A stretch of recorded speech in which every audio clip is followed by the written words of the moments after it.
MLC కవిత వ్యాఖ్యలకు counter ఇచ్చారు మాజీ మంత్రి జగదీష్ రెడ్డి. తన ఉద్యమ ప్రస్థానంపై కవితకున్న జ్ఞానానికి జోహార్లంటూ సెటైర్లేశారు. కేసీఆర్ శత్రువుల మాటల్ని కవిత మరోసారి వల్లెవేస్తున్నారని, ఆమెకు తన సానుభూతి అన్నారు జగదీష్ రెడ్డి.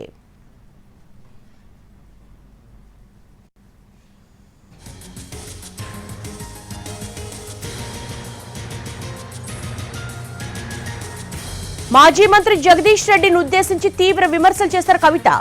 నల్గొండలో బీఆర్ఎస్ ను నాశనం చేసిన లిల్లీపుట్ నాయకుడు తనను తిట్టిస్తున్నాడని జగదీష్ రెడ్డి పేరు ప్రస్తావించకుండా సెటైర్లేశారు. ఆ లిల్లీపుట్ లీడర్ చెబితే బీఆర్ఎస్ లో పిల్ల నాయకుడు కూడా తనపై వ్యాఖ్యలు చేస్తున్నాడని మండిపడ్డారు.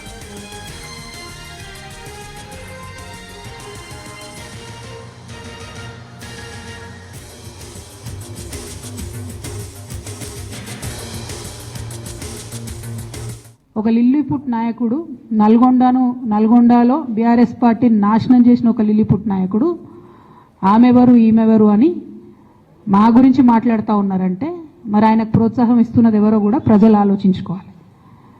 ఇవాళ నల్గొండ జిల్లాలో ఒక సీటు కూడా రాలే.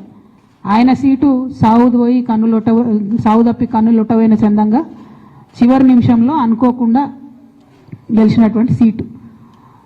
ఎన్నడూ ప్రజా ఉద్యమాలు చేయలే. కేసీఆర్ గారు లేకపోతే మరి నువ్వెవరు? అది కూడా ఆలోచించుకోవాలి కదా. కేసీఆర్ గారు లేకపోతే బీఆర్ఎస్ పార్టీలో ఉన్న ఏ నాయకుడైనా ఎవరు? ప్రజలకు మనందరినీ పరిచయం చేసింది కేసీఆర్ గారే కదా. మనలో మనం కన్ఫ్యూజన్ ఉన్నప్పుడు ఇష్టం వచ్చినట్టు మాట్లాడుకోవచ్చా? ఈ లిల్లీపుట్ నాయకుడు మాట్లాడంగానే ఇంకో చిన్న పిల్లగాడు నిన్నగాక మొన్న మా పార్టీలోకి వచ్చిన వాళ్ళు కూడా ఎటుపడతట్టు మాట్లాడు. అసలు ఎవరు మీరు? మీకు తెలంగాణ ఉద్యమంతో సంబంధం ఏంది? బీఆర్ఎస్ అధికారంలోకి వచ్చినాక బీఆర్ఎస్లోకి వచ్చి పదవులు పొంది ఉల్టా నా మీదనే మాట్లాడతారా మీరు? ఒక లిల్లీపుట్ నాయకుడు నల్గొండను.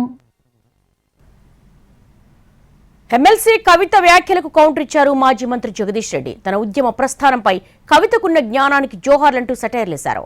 కేసీఆర్ శత్రువుల మాటల్ని కవిత మరోసారి వల్లె వేస్తున్నారని, ఆమెకు తన సానుభూతి అన్నారు జగదీష్ రెడ్డి. మాజీ మంత్రి జగదీష్ రెడ్డిని ఉద్దేశించి తీవ్ర విమర్శలు చేశారు కవిత. నల్లగొండలో బీఆర్ఎస్ ను నాశనం చేసిన లిల్లీపుట్ నాయకుడు తనను తిట్టిస్తున్నాడని జగదీష్ రెడ్డి పేరు ప్రస్తావించకుండా సెటైర్లేశారు. ఆ లిల్లీపుట్ లీడర్ చెబితే బీఆర్ఎస్ లో పిల్ల నాయకుడు కూడా తనపై వ్యాఖ్యలు చేస్తున్నాడని మండిపడ్డారు.